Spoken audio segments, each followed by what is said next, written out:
Good morning friends, મારું નામ અમિત ઠાકુર છે. હું વેસ્ટીજમાં એગ્રી પ્રોડક્ટ્સ ઉપર વર્ક કરું છું અને અમે 1 મહિના પહેલાં અહીંયા આવ્યા હતા અને ગામની અંદર અમે ડેમો કર્યો હતો અને એમને રીંગણમાં રિઝલ્ટ મળ્યા હતા અને એમને એવું કીધું કે હવે બીજા ખેડૂતને અમારે આ ડેમો બતાવો છે. તો આજે તેલના ગામમાં અમે આવ્યા હતા અને એમને અહીંયા અમે આપણી વેસ્ટીજ પ્રોડક્ટના રિઝલ્ટના ડેમો બતાવ્યા અને એમને પ્રોડક્ટનો ડેમો જોઈને એમ લાગ્યું કે આ પ્રોડક્ટ વાપરવા જેવી છે ખેતરની અંદર. અને આ જોઈ રહ્યા છો પાછળ ગલગોટા એમને કર્યા છે, પણ એમના ગલગોટામાં થોડો ઘણો કંઈક ઇસ્યુ છે. ગલગોટા છે તો સારા, પણ હજી આમાં કંઈક વધારે સારું રિઝલ્ટ મળે એ ઈચ્છે છે. તો આપણે એમની પ્રોડક્ટ આપણી વેસ્ટીજની સજેસ્ટ કરી છે અને એ પ્રોડક્ટ આમાં વાપરશે.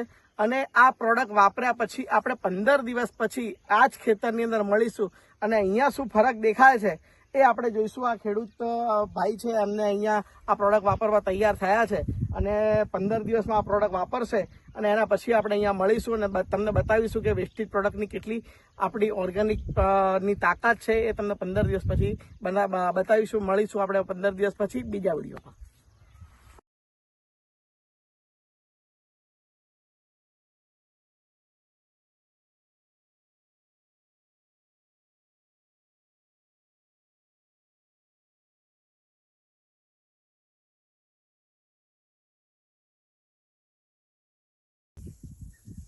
ગુડ મોર્નિંગ ફ્રેન્ડ્સ, અમે 15 દિવસ પહેલા આવ્યા હતા અહીંયા તેલનાલ અને આમના ફૂલની અંદર અમે 2 પ્રોડક્ટ સજેસ્ટ કરવાની કરી હતી, જે એગ્રી 82 અને મોસ, જે અમને છંટકાવ કર્યો અને એમને જે ફૂલોની અંદર રિઝલ્ટ મળ્યું છે એ આપણે રમેશભાઈની જુબાનીથી સાંભળશો. બોલા રમેશભાઈ. બસ સારું છે હવે રિઝલ્ટ એનું, પણ મારે પેલા ટેસ્ટ મારો તો 10 તાસમાં કરવું છે. એમ 10 તાસ બધા આખા ખેતરમાં ટેસ્ટ થઈ ગયું છે એટલે સારું છે. અત્યારે ઈયળ બેડનો ઉપદ્રવ નથી આજે, તે છતાં મેં એક સ્પ્રે માર્યો છે બીજી દવાનો. મને લાગતું હતું કદાચ ઈયળ પૂછ્યું પાકે કે ઈયળ નથી, પણ આમાં વધારે તકલીફ શું થાય, ફંગીસાઇડ વધારે આવે, ફૂગનાશક જે તકલીફ થાય ને એ રોગ વધારે આવે છે. આમાં બીજું કોઈ તકલીફ નહીં હોતી વધારે.